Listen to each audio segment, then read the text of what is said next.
I'm Richard Young. I work for an energy consulting firm called Frontier Energy, and Frontier Energy owns and operates a research facility, brick and mortar research facility called the Food Service Technology Center, and we have for 32 years now, and I've been there 31 of those years, believe it or not, right? So been around the block a few times. Our website is fishnick.com, and for some crazy reason, everybody can remember Fishnick. They can never remember the Food Service Technology Center. So everybody just knows this is Fishnick, and it'll be burned into your memory. So if you need to get back contact information, reach out to us. Fishnick is the way to do that. That's how you find us. So here's my presentation in a nutshell today. We're creating too much carbon. We're creating too much solid waste. And our kitchens are hot and uncomfortable places. And for 32 years, our facility has tried to work on this and work with the utilities on incentives and to get people to voluntarily move forward with all these issues, to try and tackle these issues. The whole entire world, food service included, has moved way too slow. And the patience of the regulators, the people in government and power, has run out because they know that we need to move quickly. We have about a decade to get the train on the tracks. And so the voluntary aspect of trying to change our behavior is still there, but the new way that we're going to move forward is with codes and standards. There will now be laws where there were not laws before. So my goal today is to kind of illuminate that, talk about it, give you some calls to action, put it in perspective so that nobody panics and so that you understand where this is going and you're prepared. Because I don't think it's the end of the world. I actually think some of this is going to be very good for you, but you don't want to be lagging. You need this information. So let's talk carbon. And let's talk a little bit about decarbonization and electrification and the challenges that might place on commercial food service. How many people out there know these terms, decarbonization, electrification? You've heard this? A couple of you? The rest of you are going to learn these words. You are going to be living in the carbon world. You're going to be buying, selling, trading, eating, breathing carbon. Right now, start to become carbon literate. This is going to be a new business piece for you. You need to know this stuff. So let's define it. What is this stuff? Decarbonization is reducing the human-related carbon and CO2 equivalents in all aspects of human society, getting rid of all carbon and greenhouse gas or carbon equivalents out of society. So that is, fossil fuel burning is the most obvious thing. But there's also refrigerants, there is nitrous oxide from agriculture, there's methane leakage, all of this kind of stuff. The goal is to go completely carbon neutral with that, which is not an easy task, okay? But that's decarbonization. So we define that. And when we look at where that breaks down, where is the carbon? What's the challenge here, okay? So about 28% of the carbon that we emit comes from burning fossil fuels in our power plants. That's a big chunk. And then another 29% is transportation. Okay, so transportation is your delivery drivers and the trucks that bring the food to your stores and all of your customers and all of us commuting. Okay, there's huge transportation numbers. 22% industrial sector, a little less. That has a little less to do with commercial food service. 9% in agriculture, that does have something to do with commercial food service. And then the 12% that's commercial and residential, that's your kitchen. That's the gas ranges, the gas water heaters, the gas heating in your facilities. Okay, so that kind of breaks it down. So how are we going to deal with this? What's the plan? Well, the first plan is to go after that power generation, that 28%, because it's kind of a centralized thing that we can sort of control and work on. And we've got some technologies that are making that happen. Primarily renewables, right? And renewable energy is getting low cost. But renewables will not be the total solution. And in California, there's a law that says by 2045, we will have 100% clean energy. Okay, and what does that mean? Well, clean energy, it could be all renewables, but it doesn't have to be. Clean energy could include wind and solar, but it could also include hydro, geothermal, it could include nuclear, it can include renewable gas. Everything's open, right? If I had to take a bet, though, I'm going to say that the lowest cost, easiest place to fix this problem or to handle this challenge is probably going to be renewable energy. But it will be really interesting to see what people come up with. There's a lot of technology out there.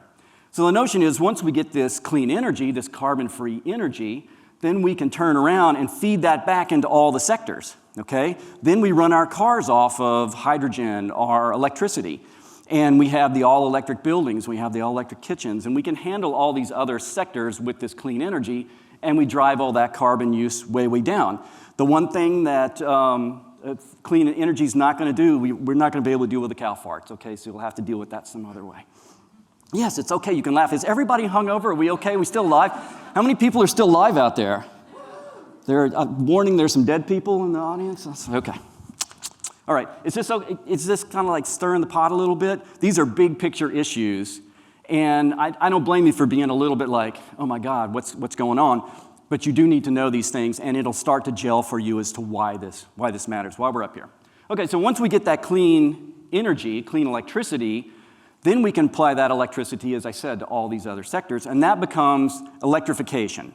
So decarbonization, get rid of all carbon. Electrification is pushing this clean energy into our entire ecosphere of energy use in buildings and everything, okay? So it's basically replacing technologies that consume fossil fuels with technologies that consume electricity. So Bentley, that means you've got to give up your Ferrari and get a Tesla. Is that okay with you? Can you do that? Yeah. It's really easy to do. And for everybody else, it means you're going to give up your gas range and get an induction cooktop. Right? This is where electrification's going.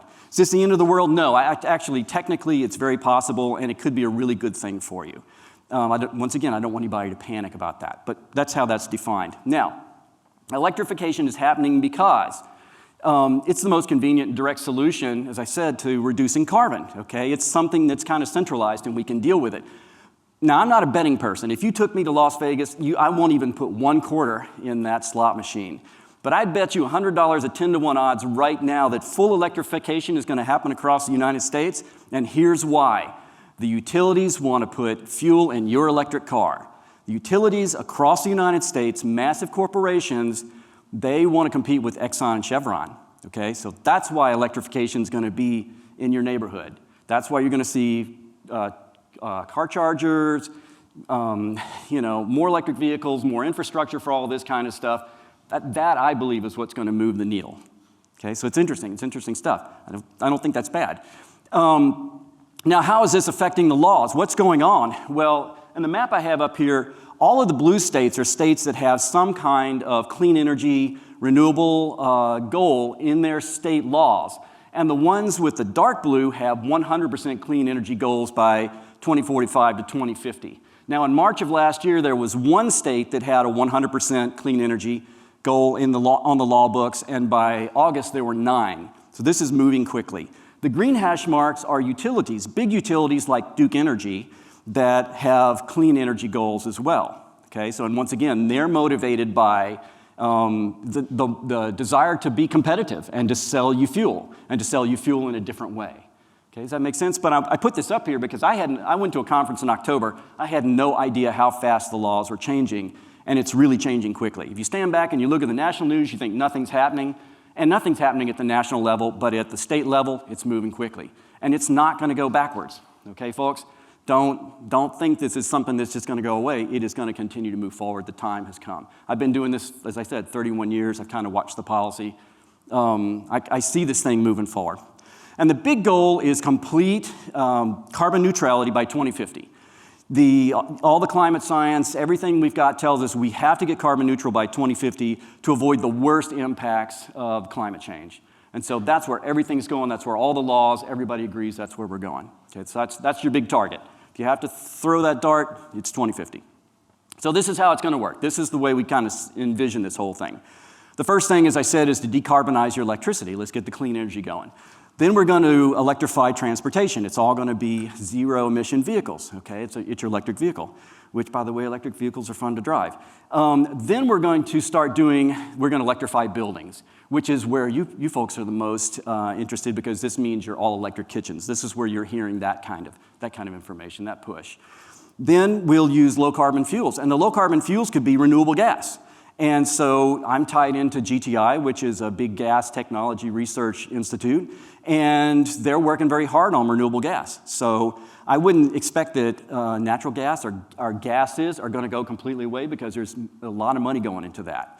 And that'll be good for us, right? Because we have a lot of gas infrastructure, it's crazy to just throw it all away. And then the final thing is to try and do sequestration. Grab that carbon, stick it someplace, That's the lowest thing on the totem pole. It's expensive, it's difficult. We don't have great technologies for it yet, but that's sort of the final card we can lay on the table, is to say, well, we'll take that last little bit of carbon that we're generating, shove it into the ground. Okay, so there's the pathway. If you had to look at this in sort of a timeline, and I keep coming back to California because California tends to be a leader, and what California does, other states will look and go, okay, they spent their money on these laws, let's just use them, co-opt them, and take them, right? If we look at our chart here, you can see 2020 is where we are. I don't mean to jump ahead a decade. There's a law in the books, AB 32, that we needed to reduce our greenhouse gases to 1990 levels, right? We blew past that, we did it. 2020, we met that goal, no problem. It's like falling off a log. The next major goal is 2030. By 2030, we need 5 million zero emission vehicles on the road, okay? We're gonna have 50% renewables into our electricity mix. We're going to double energy efficiency and a 40% reduction in greenhouse gases. That's 1 decade. Let me tell you folks, 10 years, I'm old enough now, 10 years, I'll wake up and have breakfast tomorrow and that'll be 10 years. Okay, 10 years is a flash. We're already decades behind. So that's why we're now talking codes and standards and laws to try and move the industry forward, because it's at that point. And let's remember this 40%, because this will come back. I'll talk about this later, that 40% reduction in greenhouse gases. Down here, as I said, by 2050, we're looking at an 80% reduction in greenhouse gases. 2045, that's 100% of clean energy. And right before Jerry Brown left office, he just jumped the shark and he did an executive order that took us to carbon neutral by 2045. So pretty aggressive goals and a lot of technology and a lot of work and a lot of social change. So, any fans of the Hitchhiker's Guide to the Galaxy out there? Do you recognize this? This is on the cover of the book. Don't panic. One guy, okay. So the rest of you this weekend, you need to read this book. It's brilliant and funny. And then it will explain all of life to you. Anyway, don't panic, think ahead is what I want you to do. I don't want you to see this as something bad. I want you to use this strategically. Because for most of the people in this room, this is basically good news. So how does this affect food service? I'm going to say there are 3 big ways. Gas bans, okay, so we've talked about that a little bit. Appliance regulations and fuel costs. These are the things you need to keep your eyes on. Appliance regulations, it's already started to happen. There are a couple of states that have already gone and made the mandatory minimum for food service equipment appliances as Energy Star. That's Washington and Colorado. And I think you're going to see more of that. Now, for the folks in this room, you are established operators. You should already be buying Energy Star appliances. If you're not buying Energy Star appliances, you're making a bad business deal. It is good business sense to go for that mandatory minimum level. But for independents out there, it could be challenging. And for us in the utility business and in the utility information business, you think I'd be thrilled about this. You think I'd be totally happy that there's a law that makes everybody buy Energy Star. I'm not terribly happy about it because when that law comes along, it takes away the utility's ability to give you incentives and teach you stuff. And one of the biggest challenges we have in food service is just knowledge, it's information, right? It's the fact that most of you walked into this room and didn't realize that Energy Star was a really good business deal, that you should absolutely be doing that. So we're working with NAF and we're trying to figure this out. We're working with states to try and pad this a little bit so it's not too dramatic. But it's coming. I'm just telling you it's coming. And it took us by surprise, okay? Gas bans. How many people have heard of the gas bans? This has been in the news like crazy. Now, raise your hand. I really want to see how many people. Okay, about half the room here. Berkeley, the first city. This is a Berkeley City Council meeting. How many people would really love to go to a Berkeley City Council meeting with me? It's the best entertainment. It is really amazing. Really good fun. Anyway, Berkeley has done what they call a gas ban. It's basically a moratorium on new gas infrastructure for new construction, which is a relatively safe bet for a place like Berkeley because they only have 8 chain restaurants in the whole city, and they're probably 95% built out. So it's not a huge gamble to say, okay, I don't want you to put a gas line into a new building. But Berkeley went all the way, and they put this gas ban in. And we feel like, so when it comes to residential, I'm not too worried about an all-electric house where it's residential. But our challenge, our worry for taking away natural gas from small businesses like yours, restaurants, is that you have very gas-intensive, very energy-intensive kitchens. They're little factories. And it will cost you more to operate when you go all electric. And I'll show you some numbers in a moment, right? But the gas bans are there. Why are they doing the gas bans? Why do they care about this? Well, as we look at where the energy comes from, or the energy that we use to heat our water and heat our homes and heat our businesses, it's mostly natural gas. It's a big target, okay? And so that's why these municipalities are going after the gas ban, is to try and cut the gas lines off. It's not because there's so much, and what you hear in the news is it's all about your gas range. It's all about your cooking. They're really not that much interested in your cooking. It just happens to be the gateway.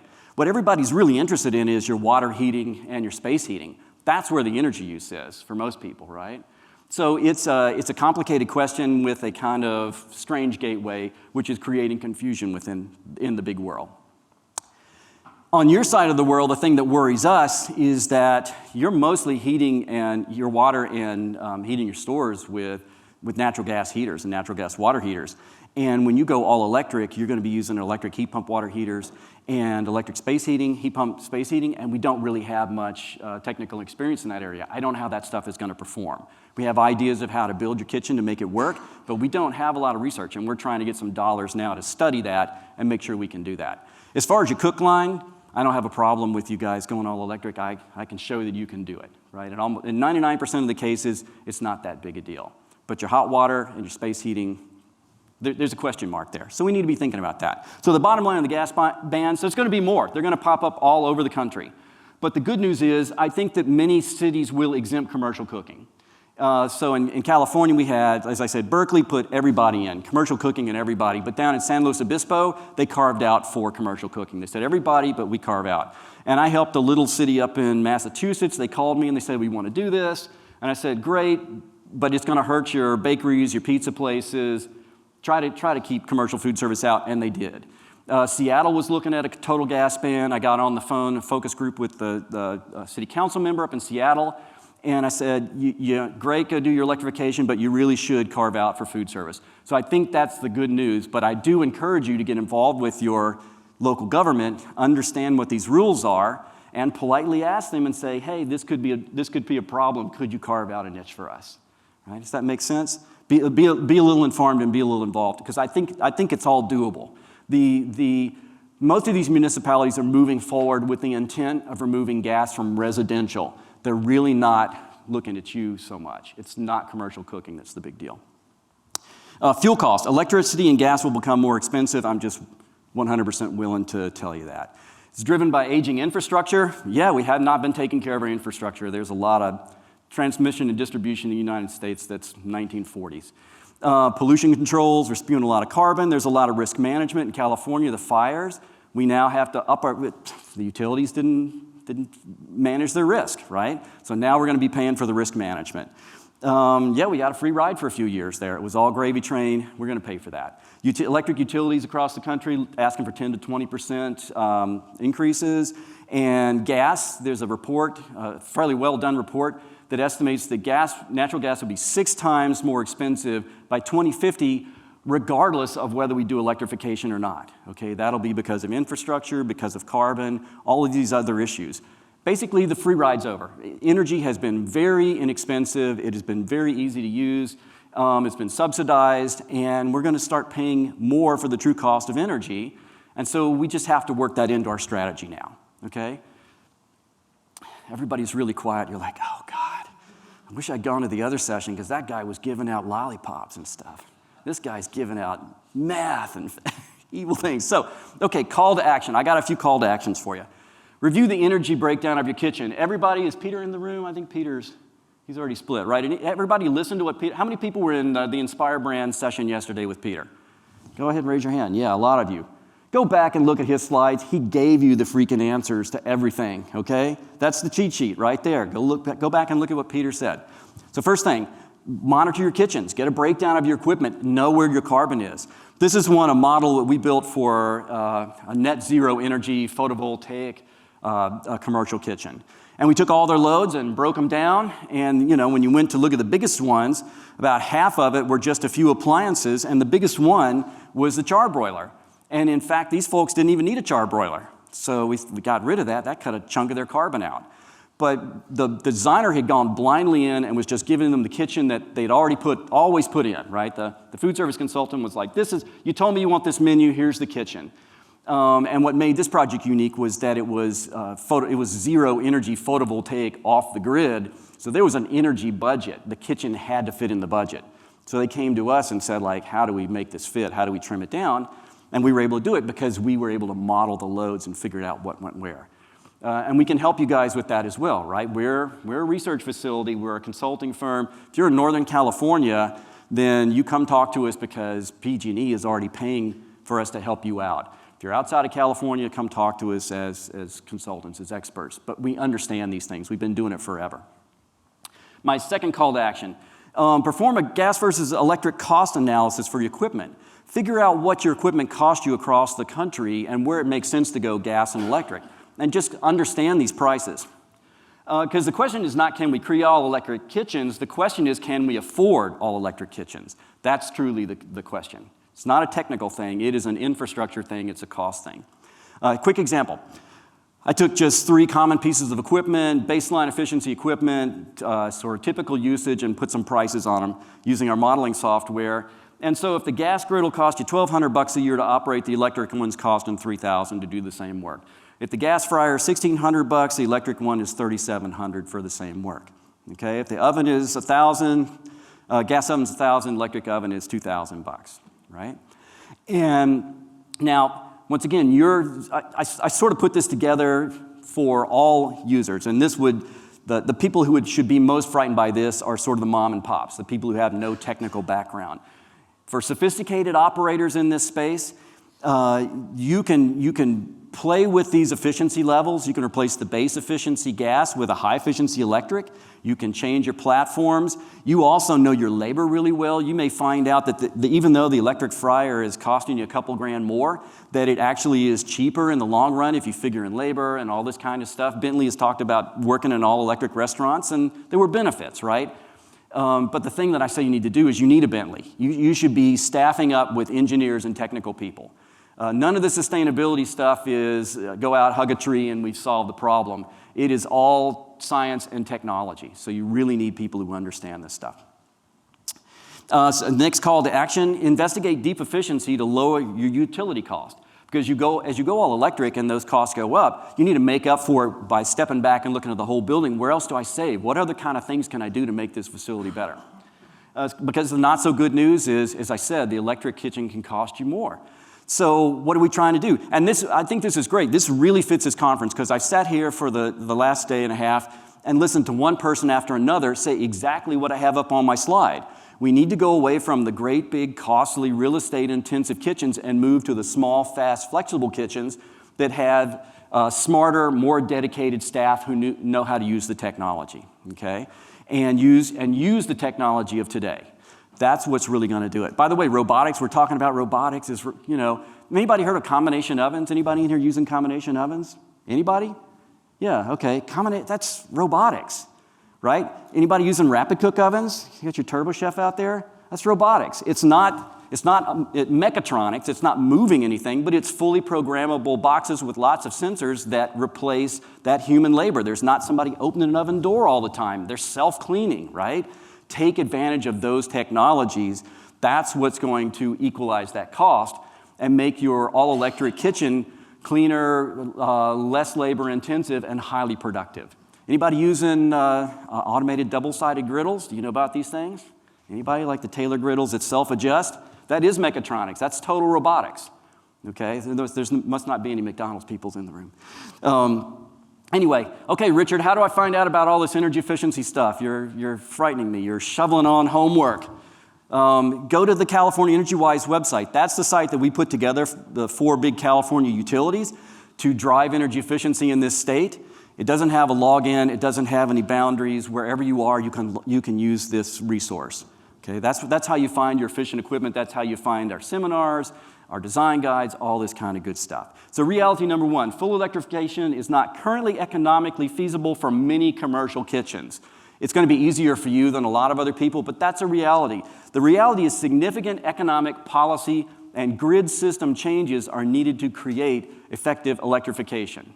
Okay? Even if solar and wind became free today, if it was just, which it almost is, if it just became absolutely no cost, too cheap to meter, we'd still have to spend billions of dollars on the wiring to get all of that electricity into buildings like this. We don't have a setup built for all-electric world. So that's why I say there's going to have to be a lot of policy work, because somebody's got to pay for that. Who's going to pay for all that? So we need to set up, there's going to be technology, there's going to be policy, there's going to be utility prices, and then there has to be equity in the whole thing. So there's a major economic shift. You're in the midst of a revolution when it comes down to energy policy and energy supply. And I'm really going to be interested to see how all this stuff turns out.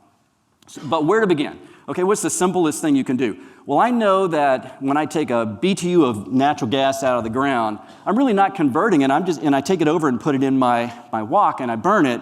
You know, that turns into direct carbon. There's no conversion there. It's just a one-for-one. And so I know that if I save a BTU of gas, that I'm saving energy. It's a direct reduction in carbon. Okay, that's a really simple place to start. So the final call to action is install high-efficiency gas equipment as soon as possible. Right now in this building, there's an oven that's probably dying. And the standard practice is to go out and just buy the same old inefficient piece of equipment, and then it'll sit there for 10 years. The really smart thing to do is to, when that oven dies, this Friday night, right at rush hour, go out and replace it with an energy-efficient convection oven and cut your carbon dramatically. And here's some examples, okay? Because I like to back this up with facts and figures. We have facts and figures, so you have to trust us. So these are all studies that we did for the California Energy Commission. Red is before, blue is after. So red, convection oven, standard convection oven, low efficiency. And this is a hotel. This was the DoubleTree Hotel in San Ramon. And the blue is just replacing that with a more efficient convection oven. Off-the-shelf technology right now available today. Do you see how much carbon I've cut there? It's like about, what, 50, 60%? Remember, my 2030 goal is only 40%, right? So I've made the 2030 goal. I've met that decade goal, like right now, and I've saved so much energy that this oven, the capital cost of this oven becomes free, okay? It will pay for itself. Your operational costs are multiples of your capital cost. So it totally makes sense to do this. This is an off-the-shelf, pays for itself, cost-neutral solution you have right now. And if you're in California, we'll give you hundreds of dollars to do it. What's not to like about that deal? Okay, there's good news in there. So now you're happy that you stayed in here. Other ones, this is a couple of hospitals where we replaced before and after. This is a bar. Anybody from San Diego ever been to Werewolf? You don't have to, it's kind of a dive bar. So we replaced a convection oven with a combination oven, and this is a grocery situation. That's a rotisserie, and then that's a combination oven. Okay, and I'm a big fan of going from the rotisserie to the combination oven because it's massive savings. And then when you start looking at tons of carbon, because once again, this is what you're going to be dealing with in the future, your CEOs are going to be calling up and going, hey, people are hounding me for the CSR. What's our carbon reduction? What's our carbon cost? How do we go carbon neutral? We're getting calls all the time from the big corporate players who have all made pledges to go carbon neutral now, right? So you're going to be dealing in carbon. So let's get back to this rotisserie here. Look at this guy.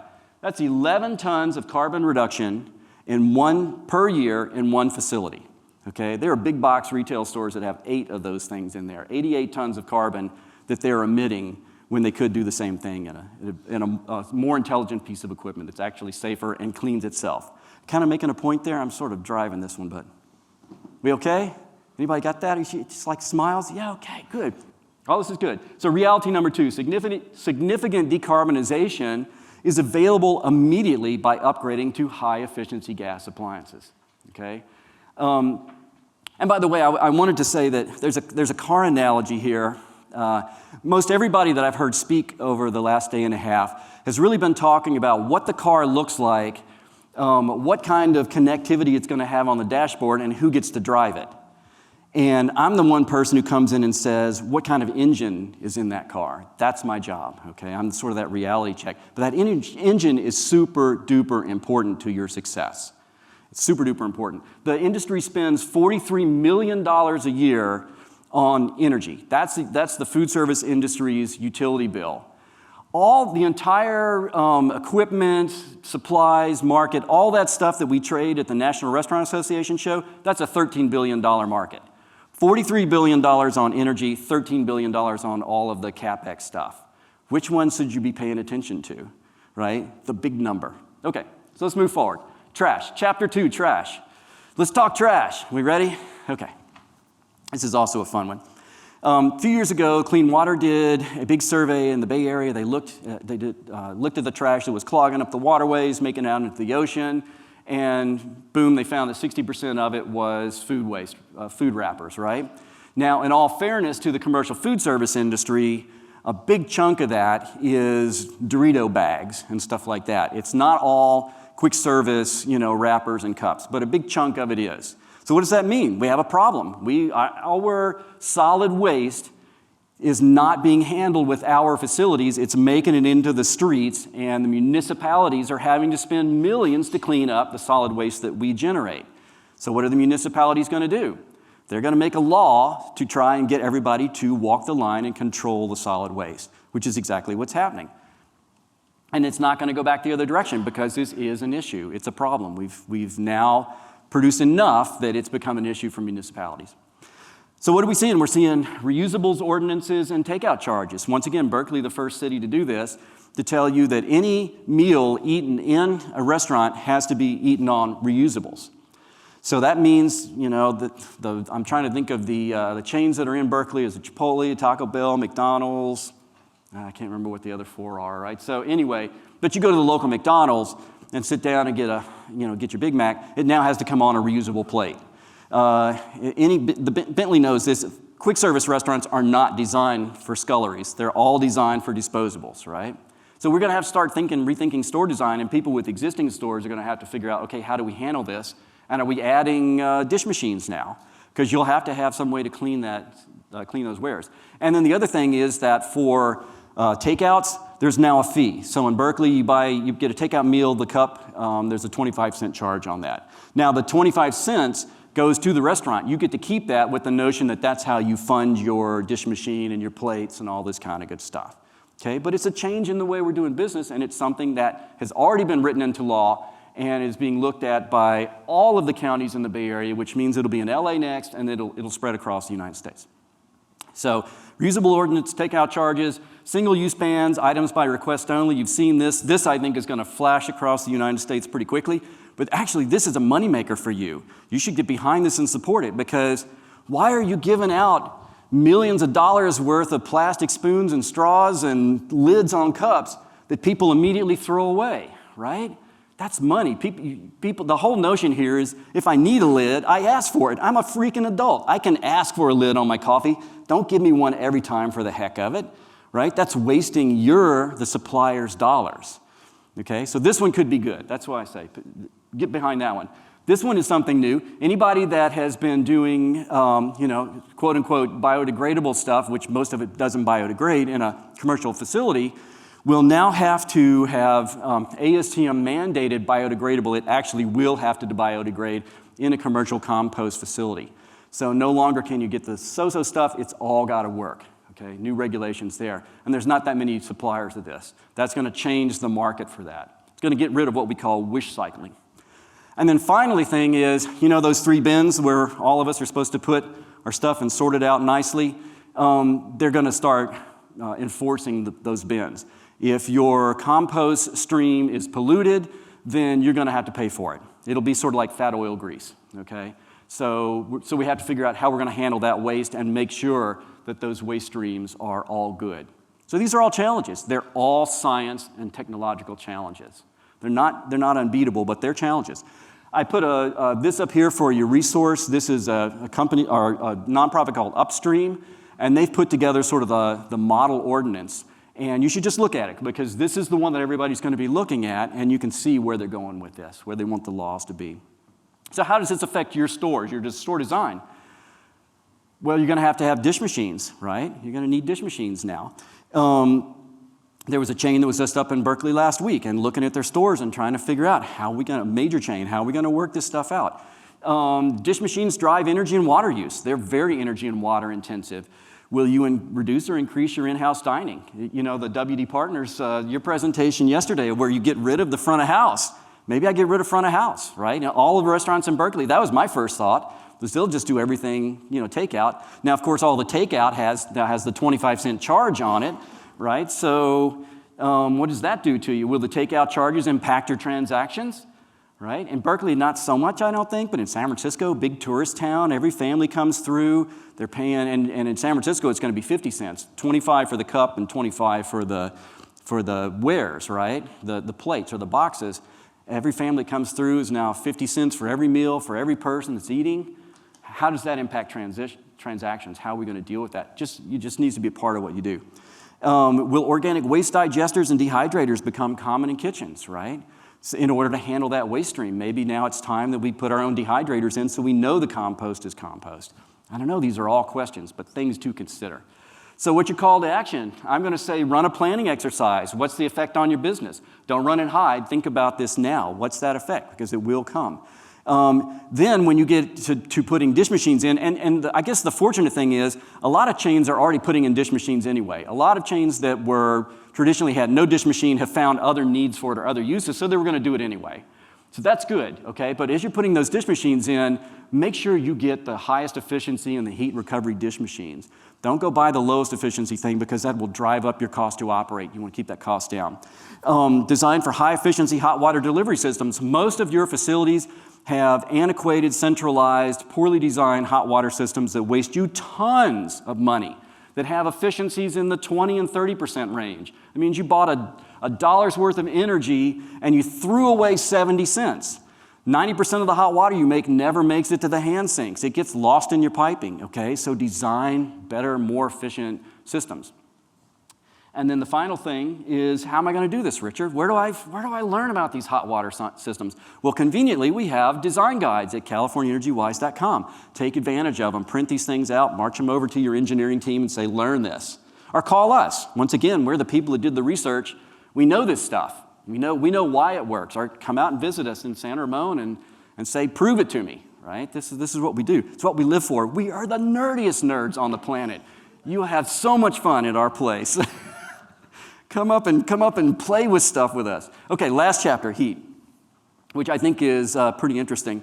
Oh, by the way, just before we get there on the trash, one other thought is that the delivery stuff, all the takeout stuff, that's going to fall into the ordinances. Okay, so there will either be that 50 cents charge on every meal that goes out, which then kind of, how does that rejigger that economic model, or you're going to have to do reusables, which means that you're going to have to figure some system so that the driver's bringing back the dirty box to your place to be washed out to your cloud kitchen, and you're sending out a clean box, okay?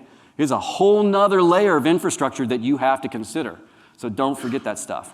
All right.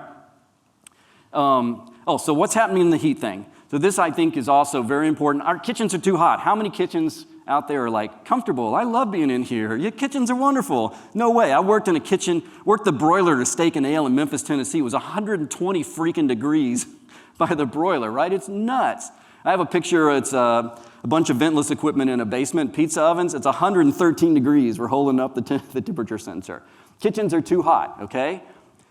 Food service is like the only industry where we all go like, I like that, I love that too hot. I'm in food service, I'm tough, you know? Or we shove people in there into this kind of difficult environment and then they go like, I think I'm gonna go drive for Uber, like John was saying earlier. I'm gonna go play games or whatever. And you go, why didn't you like my kitchen? Because it's hot and humid, dude. So what's happened is Cal OSHA's come along and said, well, we need to treat kitchen workers like we're treating our farm workers, people who are out in high temperature environments. And if that kitchen is too hot, then you're gonna have to do something about it. So there's a draft regulation. It was drafted in April 2019. I expect it to be passed any moment now. And basically, if your kitchen's 82 degrees and you have a high radiant heat source, which is pretty much any piece of cooking equipment, then you're gonna have to do some kind of controls. Give people breaks, wear temperature monitors, acclimation, all this kind of stuff, right? So you need to keep your eyes on these codes and work around this and design for the future, because it's just going to happen. You knew it was going to happen someday, right? We've been saying for years the kitchens are uncomfortable. It used to be funny. Now it's going to be law. And in fact, when they were talking about Domino's earlier, and some of these pizza places, as they got super successful, they kept jamming more and more conveyor ovens into the same space, and the spaces get so hot that people can't even work in there. They end up having to shut the restaurant down. You got pregnant women passing out, okay? So there's real health consequences. This isn't just for the fun of it. There's real consequences. So Oh, this is such a fun law to read too. So anyway, your call to action. What is your call to action on this one? Analyze your cooking platforms, remove unnecessary heat gain. Just like in that one, the PV I showed you, the net zero building where we looked and the broiler was the biggest chunk of the carbon, that was also the biggest chunk of heat. They didn't really need a broiler, so we removed it, right? So think about your designs. What high-tech equipment can you use that gets rid of that heat gain to the space? Once again, I come back to the rotisserie versus the combination oven. How many people would prefer to stand in front of a big rotisserie and play with the chickens in this wall of fire versus sliding a rack into a combi oven and pushing a button, right? I'm going for the combi. That's what I'm liking, okay? So be thinking about that stuff. Reduce heat gain to the space with high efficiency appliances, because the inefficiency in low efficiency appliances is just waste heat to the space. There's not enough insulation in here, so there's tons of heat going out. Or I have really bad burners, so my flue gas is super hot, right? High efficiency appliances put more of the energy that you bought into the food and less into the room where the cooks are. So go for the high efficiency appliances. Use exhaust hoods to ventilate as much equipment as possible. So there's a notion that ventless equipment is like some kind of gimme, it's a free lunch. If it was that easy, everything would be ventless, folks. It's not that easy, okay? All of the heat from the ventless appliance makes it into the space. It's all in that space. It makes the space hotter. So use ventless appliances where you have no other choice. Use countertop appliances where it makes sense and they're small. Use the high efficiency countertop appliances so you don't spit extra heat out. But in all the studies that we've seen, it is more cost effective, more economical to put an exhaust hood in and put your equipment under it and get the heat out of the space. Let the exhaust hood deal with the heat instead of your air conditioning system, okay? And once this heat code comes, you'll have to do that. So it's thinking about your system holistically. It's no longer a kitchen that's just jam a bunch of stuff under a hood. It's how do all of these things interact. Guess what? The highest end chains, the most advanced chains have been thinking about this stuff for years. They've actually put this kind of stuff together. The kitchen ventilation lab that we run at our facility in San Ramon, it was originally built by Joe Knapp at McDonald's in the 1970s. And it bounced around, and now it's this little cool museum in the back of our lab, which you should come up and play in. It's totally fun. And then finally, design optimized commercial kitchen ventilation systems. Make sure that your hoods are right, that they work. Once again, that's why McDonald's put that lab together in the 70s, so that they could get their ventilation systems tight and move as little air as possible and have the most effective ventilation. So once again, Richard, how do I find this stuff? This is crazy, this is engineering, I hate this, I want to go off and have some fun. Okay, then go download the design guides. At California Energy Wise, we have 4 design guides on how to design and optimize kitchen ventilation. Print it out, take it over to the, don't print it out, send the PDF, okay? Over to your engineering team and say, this is what we need to do from now on, because these things are what are going to help you survive the decarbonization and electrification push and the trash push and all of these things that are absolutely coming your way. We have some seminars too. They're free. Go online, watch these things. We're broadcasting them now, so wherever you are. There's one on demand control kitchen ventilation, commercial kitchen with energy efficient equipment, or decarbonizing the commercial kitchen. How to create more comfortable kitchens, which is optimizing the exhaust hoods, and effective hot water design. Get on the webinar, ask us questions, okay?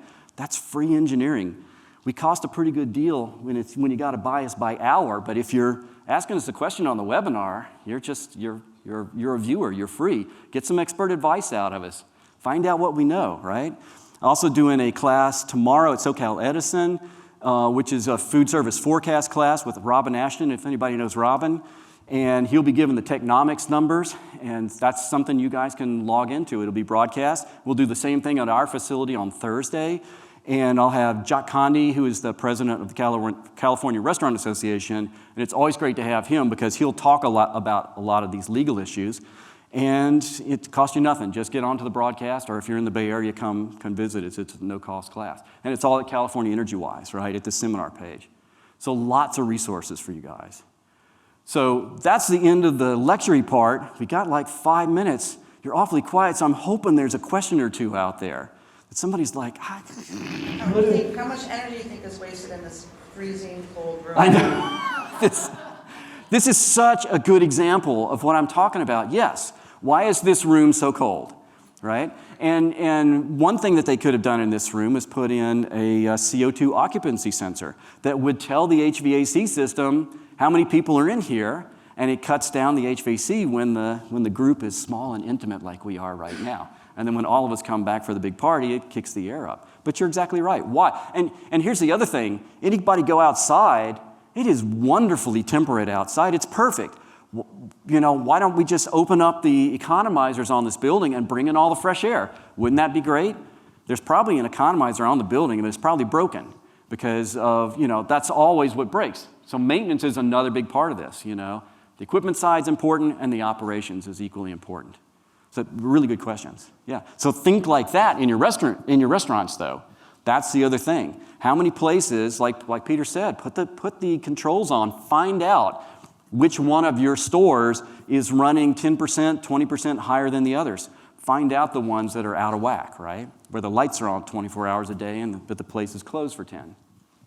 Other questions? Yes? So with electrification, do you see that the services that we have now are adequate for making that transition now? You know, these laws that Berkeley's doing, my community's doing it too. Yeah. And so if they did it tomorrow and said this new, you know, multifamily building has to go all electric, do we have those services in these communities to be able to transition to that now? Yeah, so and we talked about this some. So the question is, if we took this building and we said, we're going to take everything that's gas out of this building, we're going to put all electric in here, our boilers and all the kitchen, everything, all the space heating and all, could we do that? And the question is probably not, because there's not a big enough breaker on this building. They designed this building with some gas and with some electricity, smartly with engineers, and said, well, I only need a breaker this big. Okay, so we go, okay, well, so we'll get some money together and we'll put a bigger breaker on the building. But then you got to call the utility and you say, hey, I just upped the breaker by 1,000 amps, and the utility's going to go, oh, you know, the transformer on the pole is not big enough. So yeah, we got to pay for that, right? And in some instances, the utilities are paying for the transformers. If it's an all-electric utility, so here's an inside tip. If it's all electric, if their business interest is electrification, then they're really interested in helping to pay for that infrastructure upgrade and into giving you some incentives to go more all electric. If it's a dual fuel utility, there's less incentive for that at the moment, right? But I want to stress once again, this is all really brand new. The utilities are still trying to figure this out, as are the regulators, and they're trying to figure out where we come up with the billions of dollars to do it. As an example, the cost to convert existing California dual fuel homes to all electric and just residences is estimated about $260 billion. Okay, and that's the estimate, and we all laugh and we go, well, in the real world, it's going to be double that. It'll be $500 billion. Because me personally, I'm trying to upgrade my house. I'm trying to get just another 100 amps on the outside of my 100-year-old home, and I can't do it because, you know, first I had to move the box because of regulations. And then I'm trying to upsize the box. And then I've got new arc breakers that have to go in there, and the arc breakers aren't working. So I'm halfway through this thing, and I can't make it all the way. And I'm a freaking electrical engineer. If it's that hard for me, so this is really important, which is why I say there will be significant policy changes needed, right, and how we're going to do this. There's going to be some leadership needed. But it's going to happen. I'm telling you, it is going to happen. So other questions? I'm down to 1:15 here, and then it's like out to the break bar or something like that, a breakfast bar or something. There is a brunch bar. You're right. Yeah, lunch next. bar. Any other questions? Do me and Virtual Richard get to go and have fun now? What do you say? We good? And I'm around, so just ask me if there's a question and you're like, I didn't want to ask in front of everybody, come and find me. And there's my telephone number, email. As you sense, I have a passion for this, so interact with us. And thank you so much for your time and showing up this morning. Appreciate it.